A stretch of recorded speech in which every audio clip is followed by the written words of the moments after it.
apa ya, dipermudah tapi diberikan achievement kalau dia emang bisa bisa bisa mendapatkan puasa itu sampai sampai benar-benar berbuka.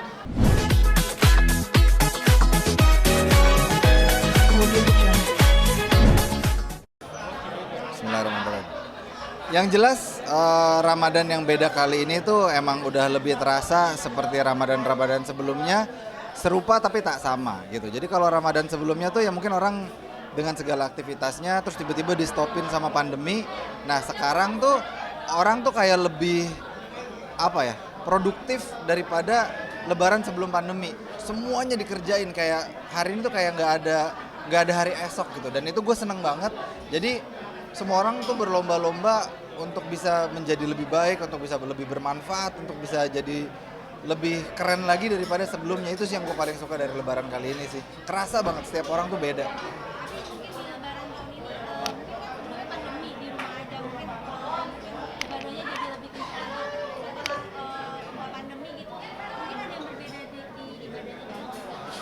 Kalau ini ya, oke, definisi ibadah juga kan sebenarnya kan tidak serta-merta. Oke, ibadah itu memang ada ibadah-ibadah yang seperti sholat, sedekah, zakat, itu ibadah yang hitungannya semua orang sudah tahu.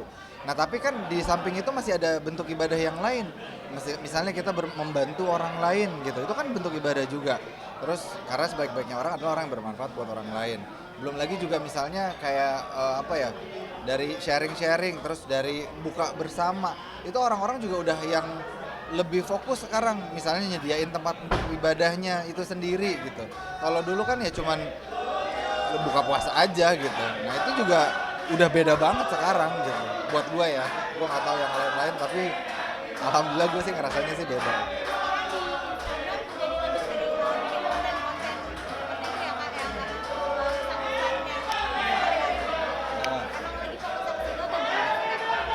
Nah, itu juga salah satu bentuk dari kebermanfaatan itu sendiri. Artinya kan gini, kalau misalnya kita ketemu one on one kayak gini, oke lah kita bisa memberikan kebermanfaatan langsung. Tapi kalau yang enggak gimana? Kalau yang dari sosial media itu bisa menjadi alat untuk ya itu tadi, berbagi kebermanfaatan itu sendiri gitu. Insya Allah ya mungkin ada ya namanya netizen ya, ada yang bisa mudah dengan terima, bisa terima dengan mudah, ada yang dia memilih untuk tidak bisa menerima gitu.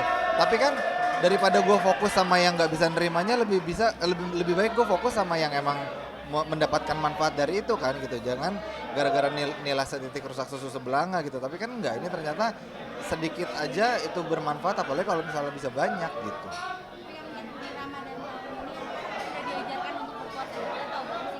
Sorry? Ya, jadi anak yang paling besar memang kan udah SMP ya, udah puasa. Nah anak yang kedua nih memang masih TK, tapi kita memberikan pelajaran buat dia untuk yuk ikutan puasa gitu. Ikutan puasa tuh gimana? Kalau orang kan bilangnya kan yuk puasa setengah hari. Enggak, kita nggak bilang puasa setengah hari itu karena memang tidak ada gitu kan. Jadi dia puasa sekalian atau tidak sama sekali. Nah tapi kan kasihan dong anak kecil. Oke, kita berikan keringanan. Misalnya sahurnya udah deket-deket mau terang, udah lewat imsak, jadi dia masih ngira oh ini gelap gitu, karena toh juga belum wajib juga kan buat dia gitu.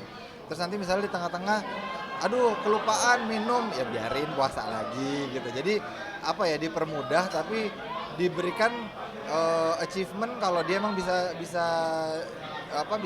mendapatkan puasa itu sampai benar-benar berbuka. Contohnya misalnya kita kasih stiker-stiker, taruh di depan meja makan. Kalau dia udah buka puasa langsung tempel stikernya, nanti stikernya banyak dapat hadiah gitu. Jadi memang kita memberikan reward system lah gitu. Apa yang dia mau? Dia maunya apa nanti? Dia misalnya maunya tiba-tiba beli mainan atau dia beliin aja gitu yang dia inginkan. Kalau nggak bulan Ramadan, kita juga punya sistem yang sama, tapi kita tentukan hadiahnya. Jadi untuk mendapatkan hadiah ini maka kamu harus ini gitu. Nah tapi pas lagi Ramadan ini oke, yang penting puasa, hadiahnya terserah kamu. Silakan dia mau bawa kita terus tunjuk, kita bolehin, atau yang mana dia suka aja gitu. Tapi menjadi sebuah kebiasaan nggak sih Kak? Atau menjadi sebuah itu harus ada usahanya gitu Kak? Yang mau diajarkan? Gini, kita tidak berfokus kepada result gitu. Kami, saya dan istri itu tidak berfokus kepada result. Karena kalau kita berfokus pada result, khawatirnya nanti jadi kayak saya gitu. Ketika resultnya tidak dapat, maka tidak ada yang bisa disyukuri. Itu dulu pengalaman saya. Padahal justru kita berproses dari perjalanannya itu sendiri.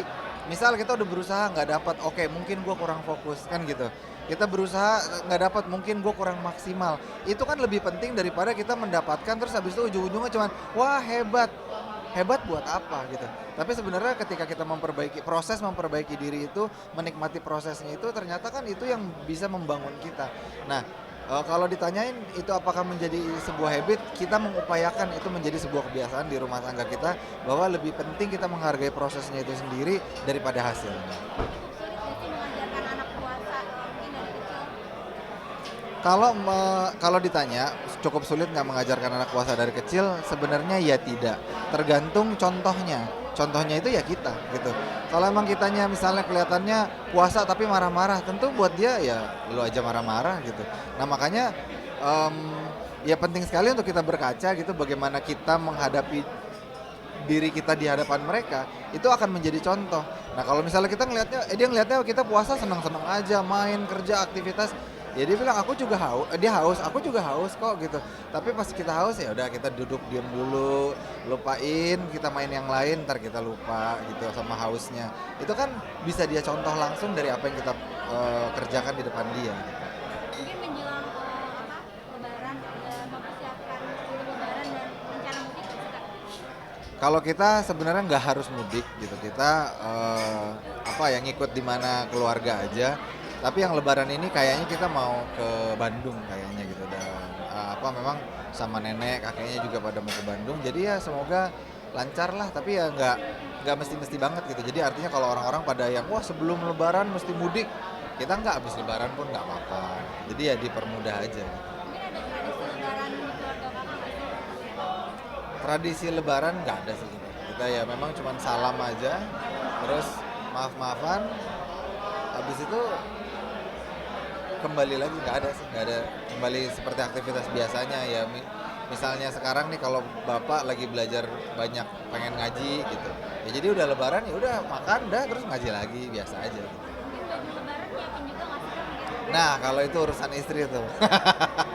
Kalau cowok sekarang apalagi banyak banget pilihannya kan baju lebaran jadi kayaknya udah kita biarkan aja istri seneng yang mana udah ntar itu ada pasangannya nggak ada udah kita pakai yang itu aja. Apa tuh? Aduh aku nggak tahu mbak. Aku nggak. Jadi aku cuma posting tapi nggak lihat. Jadi nggak tahu cerita ini. Ini juga baru tadi. Saya baru dari Makassar. Tadi lo tahu ini nggak? Kenapa? Ah yaudah nanti deh gitu. Tapi belum. Ini baru kali kedua ini saya lihat. tapi mungkin pengalaman hal yang sama nggak sih seperti ini? Apa itu? Apa namanya debt collector? Alhamdulillah belum. Tapi dengan ditagihnya caranya tidak sopan gitu menurut Kakak sendiri gimana? Langsung masuk ke rumah orang Hah? tanpa izin gitu. Wah, saya nggak tahu maksudnya harus tahu dulu situasinya sih gitu ya. Karena sebenarnya kan bukan debt collectornya yang harus dibahas, tapi kenapa dari awalnya berhutang itu yang harus dibahas kan gitu dulu gitu.